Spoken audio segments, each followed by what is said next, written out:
La première grande caravane humanitaire a quitté Bamako aujourd'hui pour les régions du Nord Mali. La mission conduite par le Haut Conseil islamique apporte aux populations en détresse des médicaments, des vivres, des nattes et des moustiquaires.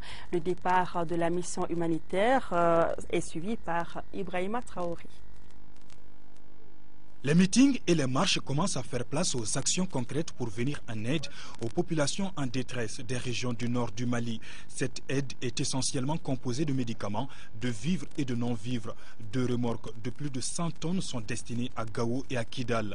3 camions de 60 tonnes partent à Tombouctou. Cette caravane ouvre officiellement le couloir humanitaire. La mission est conduite par le Haut Conseil islamique. Ce n'est pas ce qu'on envoie qui est l'important, mais c'est le message que ça contient. Un message à l'endroit de nos frères qui sont dans le nord du Mali. Tous les frères confondus, les habitants et les autres qui sont aussi des habitants, qui sont les frères d'Emenela, les frères d'Ansar, tout le monde. Je leur lance un appel qui vient du fond du cœur, un appel d'un frère, d'un coreligionnaire.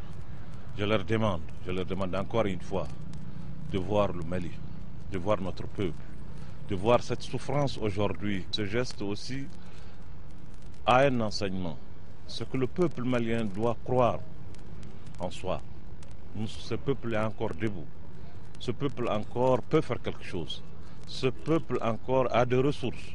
Nous avons des valeurs positives qui nous permettent de dépasser ces épreuves.